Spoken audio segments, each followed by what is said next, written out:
Welcome to கதை திரட்டு audio books.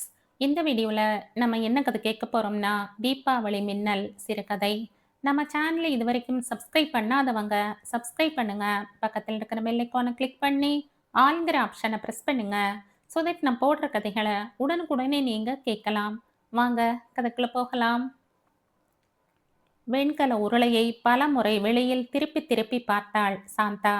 திருச்சூரில் இருந்து புதிதாக வார்க்கப்பட்டு வந்த அதில் அதற்குள் எப்படியோ விரிசல் ஏற்பட்டு விட்டது. அதை பார்த்து பார்த்து அங்கலாய்த்த வண்ணம் இருந்தாள் அவள்.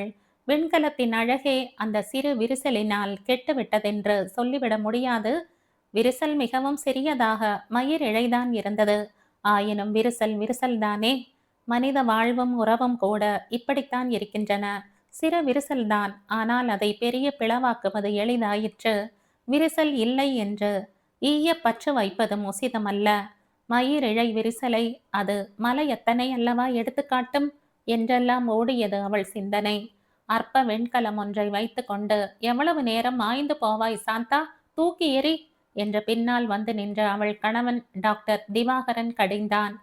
தூக்கி எறிந்து விட முடியுமா என்று சாந்தா கேட்டது அவனைத்தான் கேட்டாளா அல்லது தன்னையே தான் கேட்டுக்கொண்டாளா என்று ஐயுறுமாறு மெதுவாக இருந்தது.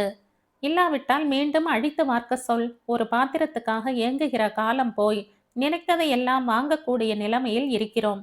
இருந்தாலும் உனக்கு பழைய அசட்டுத்தனங்களில் ஒன்று கூட போகவில்லை. உடைசல் பாத்திரம், கந்தல் துணி, கறி வேஷம், பிச்சைக்கார பயல்கள் சிநேகம். நீ முன்னேறவே மாட்டாய் சாந்தா, முன்னேறவே மாட்டாய் என்று திவாகரன் வருத்தத்தோடு கூறினான். முன்னேறாமல் என்ன என்று பதிலளித்துவிட்டு சாந்தா உருளியை எடுத்துக்கொண்டு உள்ளே சென்றாள். நேராக பூஜை அறைக்குத்தான் போனாள். சுவரில் இருந்த நிலை கண்ணாடி ஒன்றில் அவள் தன் உருவத்தை பார்த்து கொண்டாள். பலகீனத்தின் சின்னமாக அவளது 2 கண்களையும் கருவளையங்கள் சூழ்ந்திருந்தன. காலையில் லேடி டாக்டரிடம் போய்விட்டு வந்ததில் இருந்து ஒருவித பீதி அவளை ஆட்கொண்டு விட்டது. உண்மைதான்.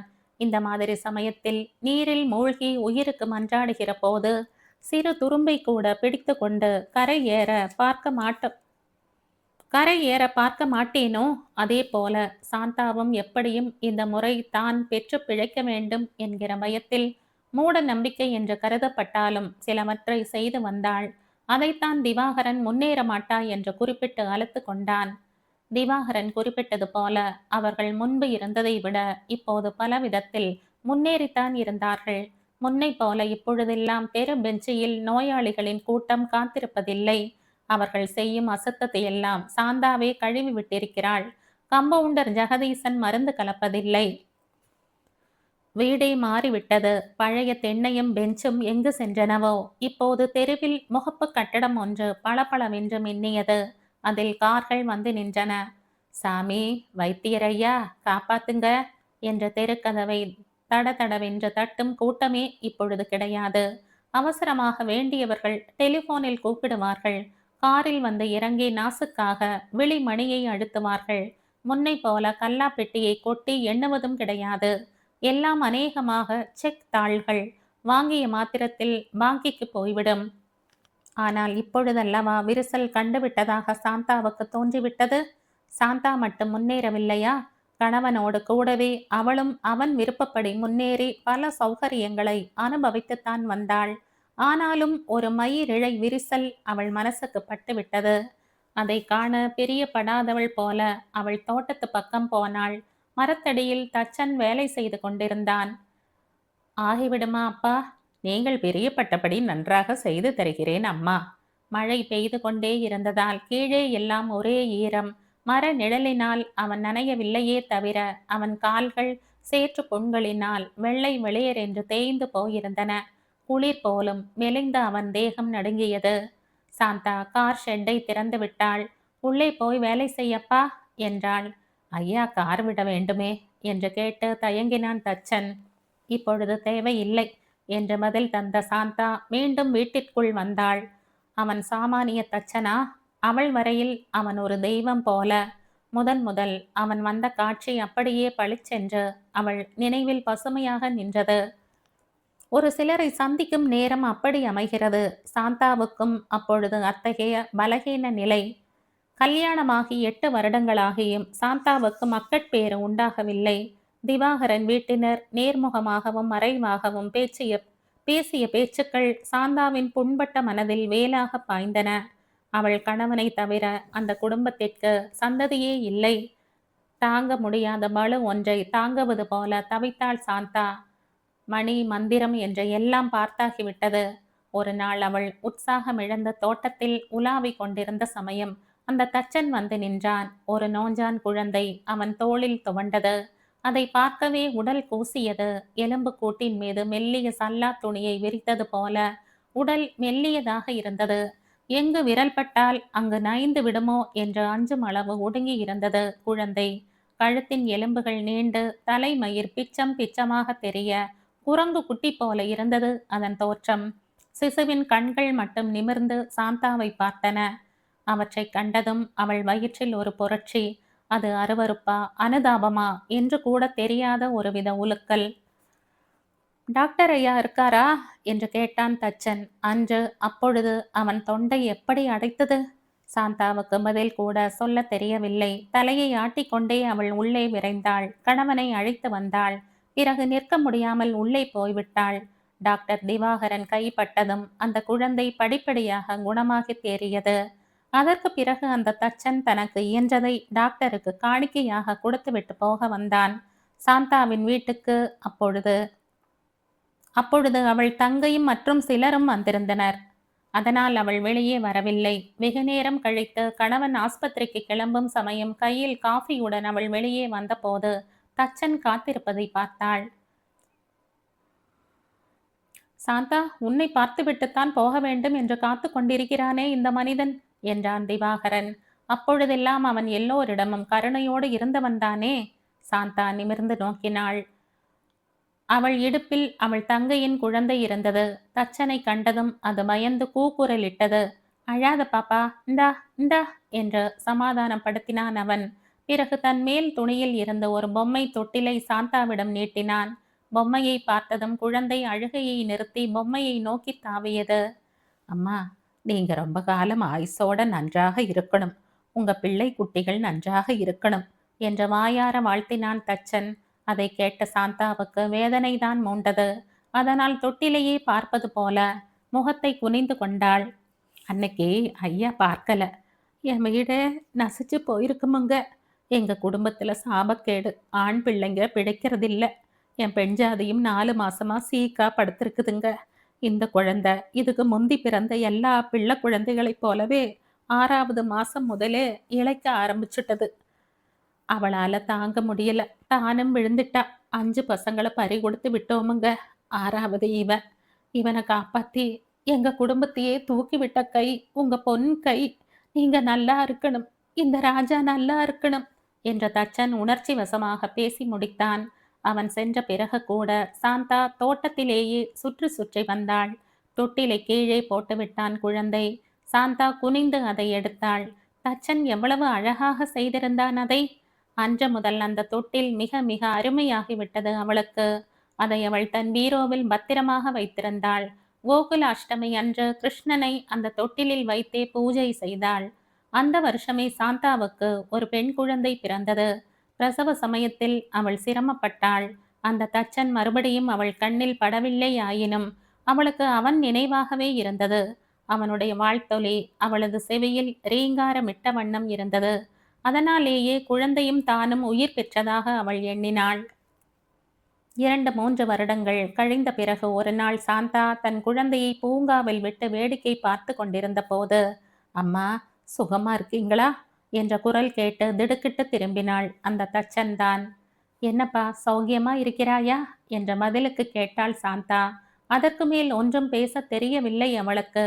அவனுடைய நல்ல ஆசையால் ஏற்பட்ட உறவை விவரிக்க வார்த்தை புரியாமல் திணறினாள் அவள். டாக்டர் ஐயா புண்ணியத்துல நல்லாத்தான் இருக்கோமுங்க. இப்ப கூட ஒரு ஆண் பிள்ளை குழந்தை பிறந்திருக்குதுங்க. அது ஆரோக்கியமா இருக்கிறதா? ஆமாமுங்க. ஐயா சொன்னபடியே செய்துகிட்டு வந்தோம். ஆண்டவன் தயவுல நல்லா இருக்குதுங்க. நீ ஐயாவை பாத்தியா?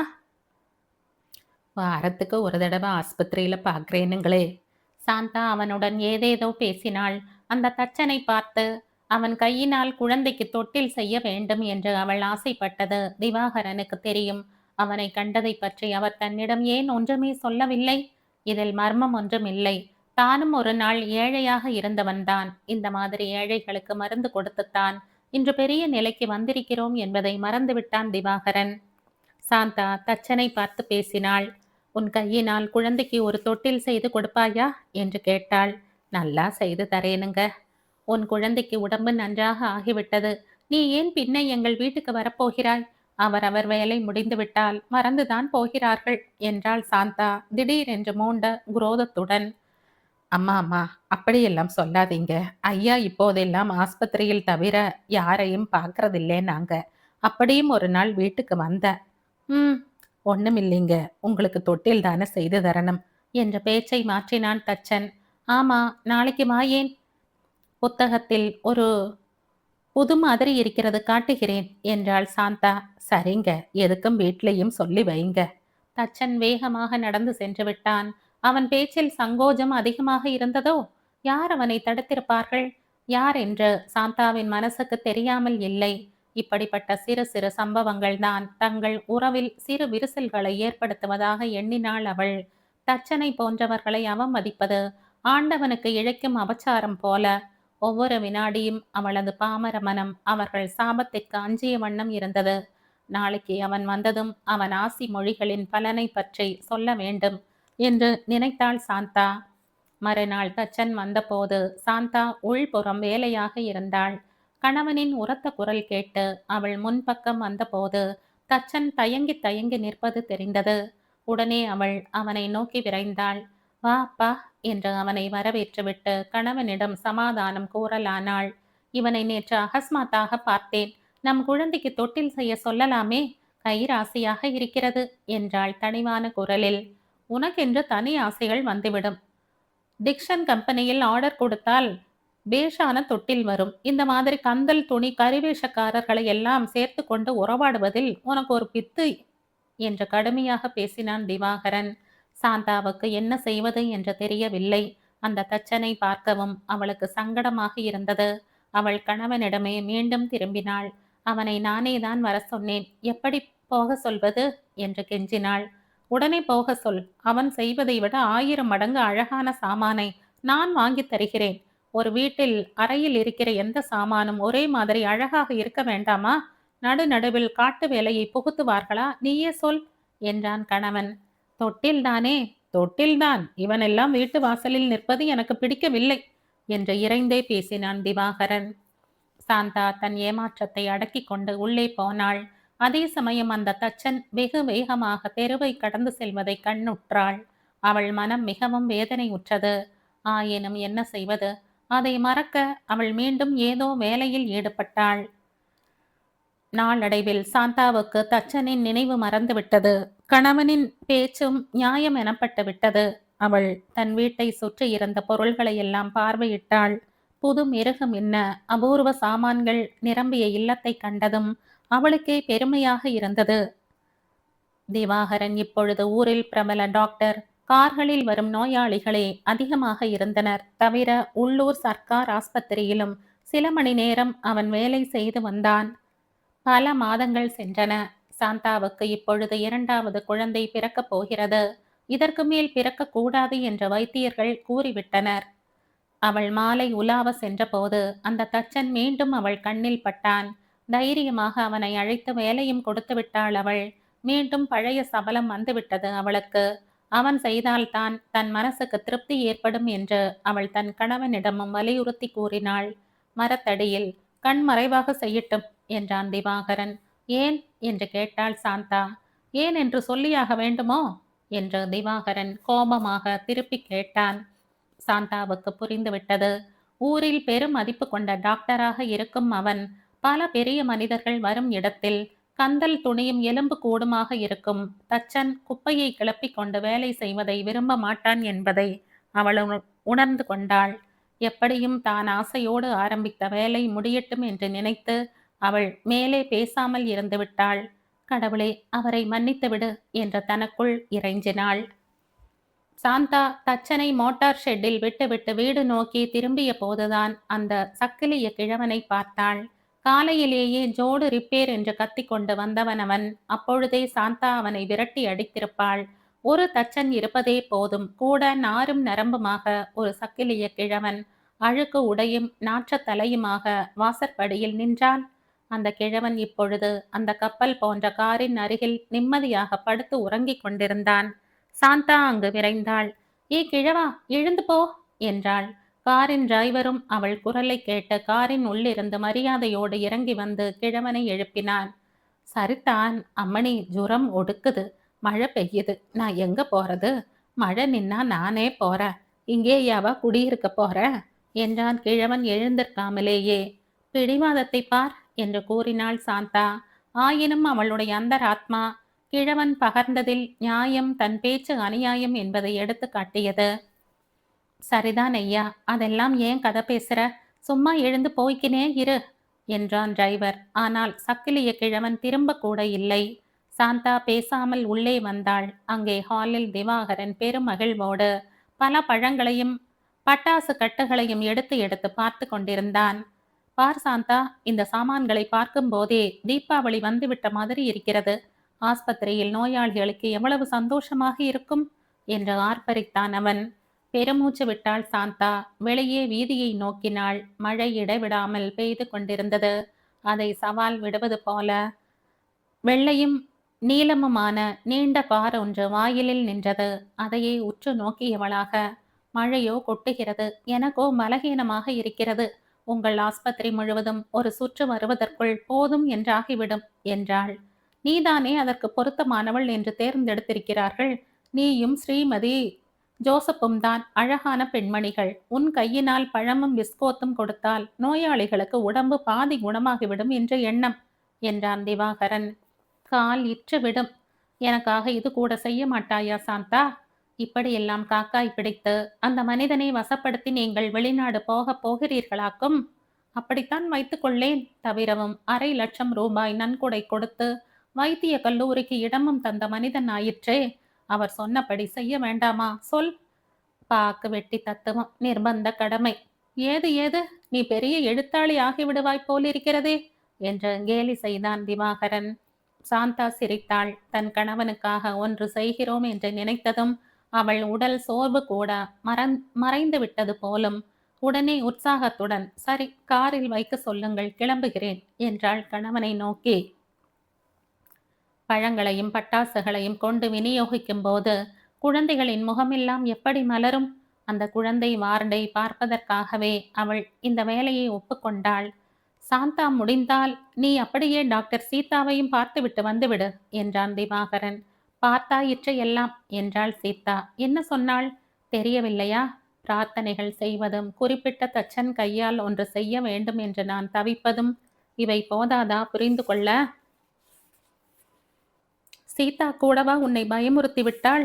என்னால் நம்பவே முடியவில்லையே என்றான் திவாகரன். சீதா பயமுறுத்தவில்லை, எனக்கு தெரியாதா என்ன? திவாகரனுக்கு தன் கண்களில் இருந்த கவலையை மறைக்க முடியவில்லை. சாந்தா, விஞ்ஞானம் எவ்வளவோ முன்னேறி இருக்கிற காலம் இது என்ற மனைவியை ஆஸ்வாசப்படுத்த முயன்றான் அவன். எல்லாவற்றிற்கும் மேல் ஆண்டவன் இருக்கிறானே, அதனால் தான் இந்த தச்சன் கையால் சிறு மண்டபம் ஒன்று செய்ய சொல்லி அதில் கிருஷ்ண விக்கிரகத்தை வைத்து அலங்கரித்து உங்கள் தீபாவளி பார்ட்டியில் வைக்கப் போகிறேன்.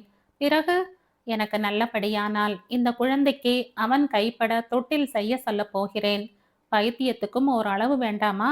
வரம்புக்குள் இருப்பதை பைத்தியம் என்பார்களா யாராவது என்று சிரித்து கொண்டே கேட்டுவிட்டு சாந்தா காரில் செல்ல தயாரானாள். சாமான்கள் யாவும் அந்த காரில் ஏற்றப்பட்டன. சாந்தா வண்டியில் ஏறுவதற்கு முன் ஒரு வினாடி நின்று காரை பார்த்தாள்.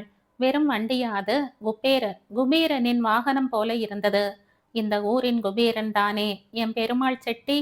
ஒரு முறை ஆபரேஷன் செய்து அவரை பிழைக்க வைத்ததில் இருந்து செட்டியாருக்கு திவாகரனிடம் அபாரப்பற்று. காரில் ஏறின சாந்தா எதிர்பக்க ஜன்னல் ஓரமாக உட்கார போனாள். சக்கிலிய கிழவன் அப்பொழுதும் அங்கே இருப்பதை பார்த்தாள். ஏனப்பா, இன்னமுமா பிடிவாதமாக இங்கேயே இருக்கிறாய் என்றாள் அவள். அதற்கு மேல் அவளால் கடினமாக பேச முடியவில்லை. முன்பானால் திவாகரனே அந்த கிழவனுக்கு மருந்து தந்து படுக்க ஓரிடமும் கொடுத்திருப்பான். இப்பொழுதுதான் அதை பிரஸ்தாபிக்கவும் கூடாதே. டிரைவர் இறங்கி, ஏ கிழவா, எழுந்து போகிறாயா இல்லையா என்று மிரட்டினான்.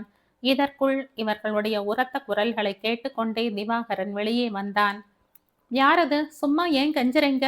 2 பேராக தள்ளி கொண்டு போய் கேட்டுக்கு வெளியே தள்ளுங்கள் என்று பணித்தான். கிழவன் மெல்ல எழுந்தான். முணுமுணுத்து கொண்டே தன் துணிமணி சாமான்களை சேர்த்து எடுத்து கொண்டான். தள்ளாடி தள்ளாடி கிளம்பினான். கிளம்பும் முன் ஒரு முறை தன் கண்களை மலர விழித்தான். ஐயா டாக்டரே, அந்த தச்ச பையலும் இந்த சக்கிலிய பையலும் செய்யறதை விட நீ ஒன்றும் அதிகமாக செய்யலை. நான் தைக்கிற தோல் வெயிலுக்கு இதமான செருப்புக்கும் வயல்களுக்கு பாய்ச்ச கவலைகளுக்கும் உபயோகமாவது. நீ தைக்கிறதா தோலோ மண்ணுக்கும் நெருப்புக்கும் தானே இரையாவது. யாருக்கு பிரயோஜனப்படுது? என் மாதிரி கிழவனை அதட்டி விரட்டத்தானே உபயோகப்படுது. செட்டியார் மவராசன் வீடு கட்டி வாடகைக்கு விட்டு கொள்ளையா சம்பாதிக்க எங்களை ஒரே ராவில் அடிச்சு துரத்தினா. அந்த ஜுரந்தான் இன்னமும் விடலை. அந்த தச்ச மரத்த ராவரா. சாமி குந்த வைக்க கோயில் வருது. சின்ன குழந்தைய தூங்க பண்ண தொட்டில் வருது. நீ அறுக்கிற எலும்பு நாய் கடிக்க கூட அகப்படுறது இல்லை. நீங்க எல்லாம் ஒரு அப்பம் அவத்துல பிறந்த பிறவியும் இல்லை. ஒரு பிள்ளை பெத்த பெரிய மனுஷனும் இல்லை. நல்லா வாழு, மேடை கட்டி வாழு. அந்த செட்டியாரும் இன்னும் பெரிய தேர் வாங்கி விளங்கட்டும். தூ என்று துப்பிவிட்டு ஆவேசம் வந்தவன் போல கத்தியமாறே சென்றான் கிழவன். ஓஹோ, கனகநகர் எக்ஸ்டென்ஷன் விஷயமோ என்று திவாகரன் ஏளனமாக கேட்டான். ஆமாங்க என்று பல்தெரிய சிரித்தான் டிரைவர் காரை கிளப்பிக்கொண்டே. குழந்தை லதாவை பார்த்து கொள்ளுங்கள், மாடியில் விளையாடி கொண்டிருக்கிறாள் என்று தீனமான குரலில் கூறிவிட்டு சாந்தா சீட்டின் பின்னால் சாய்ந்தாள். கிழவனின் பேச்சு அவளை கலக்கிவிட்டது. கார் 10 அடி கூட நகர்ந்திருக்காது. கிழவன் இன்னும் கேட்டை எட்டவில்லை. எங்கிருந்தோ மின்னல் போல் கையில் குடையும் தானுமாக லதா காருக்கு குறுக்கே பாய்ந்தாள். அம்மா, நானும் காரில என்று அவள் குரல் கேட்டதுதான். ஐயோ என்று சாந்தா அலறிவிட்டாள். சக்கிலிய கிழவனும் அதே சமயத்தில் பாய்ந்திருக்க வேண்டும். குழந்தையும் அவனும் குண்டு கட்டாக ஒரே மூட்டை போல உருண்டு பக்கத்து அலங்கார புதரில் போய் விழுந்தனர். காரும் கிரீச்சிட்டு நின்றது. சாந்தாவுக்கு கனவு போல் இருந்தது. காரில் இருந்து இறங்கினதும் குழந்தையை எடுத்ததும் அவளுக்கே தெரியவில்லை. சக்கிலிய கிழவன் பரிதாபமாக விழுந்து கிடந்தான். தச்சன் அவனை எழுப்ப முயன்று கொண்டிருந்தான். சாந்தாவின் உடல் எல்லாம் பதறி கொண்டிருந்தது. அவள் வயிறு சங்கடம் செய்தது. அவள் குழந்தையை அருகில் விட்டுவிட்டு வயிற்றை பிடித்து கொண்டவளாக ஈரமாயிருந்த வாசற் படிக்கட்டில் அமர்ந்து விட்டாள். பிரம்மையாக கற்சிலையாக நிலை குத்தி பார்த்து கொண்டிருந்தாள். டாக்டர் திவாகரன் மின்னல் போல் பாய்ந்து டிரைவரை பார்த்து கொஞ்சம் பிடி என்றான். தச்சன் கிழவனை ஒரு பக்கம் தூக்க இன்னமும் தவித்து கொண்டிருந்தான். நான் தொடமாட்டேனுங்க என்ற தயக்கத்துடன் சொல்லிவிட்டு டிரைவர் வெள்ளை வெளையர் என்ற உடைகளையும் அப்பழுக்கற்ற காரையும் பார்த்தான். திவாகரன் அவனை ஒரு கணம் நோக்கினான். பிறகு திரும்பி பார்க்காமல் சேற்றில் புரண்ட சக்கிலிய கிழவனை வாரி தூக்கி கொண்டு தன் வீட்டினுள் நுழைந்தான். அக்கிழவனின் மூட்டைகளை தூக்கி கொண்டு பின்னால் தொடர்ந்த தச்சன் ஒரு கணம் நின்று கண்களை மூடி ஆகாயத்தை நோக்கி கரம் குவித்தான். சாந்தாவுக்கு எழுந்திருக்க முடியவில்லை. அசையக்கூட முடியவில்லை. எங்கோ திரையில் நடக்கும் காட்சியைப் போல ஒன்றையும் ஒன்றாமலும் பார்த்தவாறு இருந்தாள் அவள். சற்றைக்கெல்லாம் திவாகரன் வெளியே வந்தான். டிரைவர், காரை கொண்டு போய் விடு. அம்மாவுக்கு உடம்பு சரியில்லை என்று உங்கள் ஐயாவிடம் சொல். இந்த சீட்டை கொடு என்றான். டிரைவர் விநியோக சாமான்களுடன் கம்பீரமாக காரை செலுத்தி கொண்டு போய்விட்டான். சாந்தா ஓரளவு உணர்வு பெற்று எழுந்து நின்றாள். தன் கணவன் முகத்தை பார்த்தாள். அதில் ஒரு போராட்டமே நடப்பதை தெரிந்து கொண்டாள். தன் ஆசைகளே திரண்டு அந்த காருடன் போவதை காண்பவன் போல ஏக்கம் நிழலாடியது அவன் வதனத்தில். ஆயினும் உடனே ஒரு தெளிவும் மெல்ல இதழ் விரிந்தது. உலகத்தில் உள்ள பெரிய போர் அல்லவா அது? தன் நலமும் பிற நலமும் யுத்தம் செய்து பிற நலம் என்ற திருநாள் அது. சாந்தா, உள்ளே வா என்று அழைத்தான் கணவன். வாழ்க்கை பாதை ஒரே நொடியில் திரும்பி விடாது. மனமும் தேய்ந்த பாதையை விட்டு தடம் புரண்டு விடாது. ஆயினும் கால் எடுத்து வைத்த திசை சரியானதுதான் என்று சாந்தாவின் மனதினுள் ஒரு குரல் ரகசியம் கூறியது. அம்மா என்ற அழுகை ஓய்ந்தும் விசும்பல் நீங்காது வசித்து கொண்டு வந்த லதா கையில் இருந்து எதையோ நங் என்று போட்டாள். திடுக்கிட்டு திரும்பினாள் சாந்தா. அவளுடைய வெண்கல உருளிதான் 2ஆக பிளந்து விட்டிருந்தது.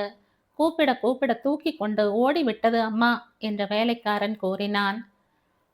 சாந்தாவின் செவியில் ஒன்றும் விழவில்லை. தன் பொது வாழ்வின் அமைப்பே ஏதோ ஒரு தெய்வ தம்பூரில் சுருதி சேர்த்தது போல மெய் மறந்து அனுபவித்தாள் அவள். அப்பா, நான் பயந்து விட்டேன். கிழவன் பிழைத்து கொண்டு விட்டான், நல்ல காலமாக என்று கூறிக்கொண்டு மனைவி அருகில் வந்து அமர்ந்தான் திவாகரன். அவனை பெருமிதத்தோடு பார்த்தாள் சாந்தா. சாந்தா, கிழவன் பேச்சு உன்னை உலுக்கிவிட்டதல்லவா? சாந்தா பதிலே சொல்லவில்லை. முதலில் அவன் பேச்சு எனக்கு ஆத்திரத்தையும் ஏளனத்தையும் தான் உண்டாக்கியது. அவன் குழந்தையை காப்பாற்ற ஓடியதும் என் கண்களை மறைத்த சருமத்தை யாரோ கிழித்து எடுத்த மாதிரி அதிர்ச்சி ஏற்பட்டது. என்னை அறியாது நான் ஓடினேன். டிரைவர் தன் உடை அழுக்காகிவிடும் என்று மறுத்ததும் என்னுள் என்னவோ செய்தது. என் உருவமே என் எதிரில் நின்று சவால் விடுவது போல் இருந்தது. புதிதாக உருவாகி இருக்கும் என்னை அப்பால் தள்ளிவிட்டு பழைய திவாகரனாக மாறிவிட தீர்மானித்து விட்டேன் என்றான் அவன். சாந்தா தன் இரு கண்களையும் மூடி கை கொவித்து ஆண்டவனை தியானித்தாள். சாந்தா, தச்சன் வீட்டுக்கு போய்விட்டு நாளை வருகிறேன் என்றான். நான் இரவு முழுவதும் கிழவன் அருகில் இருக்க நேரிடும். சாந்தா தன் கணவனை பார்த்தாள். சீமைக்கு போக என்று ஆரம்பித்தாள். இருப்பதை வேண்டிய இடத்தில் பயன்படுத்தாமல் பதுக்கி வைத்து புதிதாக தேடுவதில் என்ன பயன்? ஏன் சாந்தா, நீ உருளி வாங்கி அடுக்குகிறாயே, அதுபோல? உருளியை குழந்தை உடைத்து விட்டாள். ஆனால் அதை மறுபடியும் புதிதாக வார்த்து கொள்ளலாம். வாழ்க்கையும் அவ்வளவுதான். நல்ல உயிர் நிலையில் ஓர் அடி விழுந்தால் மனிதனும் மாறிவிடுவான். இன்று லதா மாடியில் இருந்திருந்தால்? லதா தகப்பனின் மடியில் ஏறி தன் கைகளால் அவன் கழுத்தை இறுக தழுவி கொண்டாள்.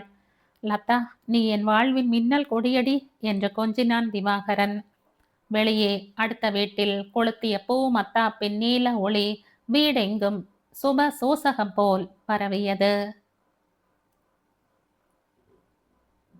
சுதேசமித்ரன் தீபாவளி மலர் இதழில் 1962ஆம் ஆண்டு வெளிவந்த சிறுகதை இது. இந்த கதை உங்களுக்கு பிடிச்சிருந்தா லைக் பண்ணுங்க, ஷேர் பண்ணுங்க, சப்ஸ்கிரைப் பண்ணுங்க. மற்றும் ஒரு இன்ட்ரெஸ்டிங்கான கதையோட அடுத்த வீடியோல சந்திப்போம். பாய். தேங்க்யூ.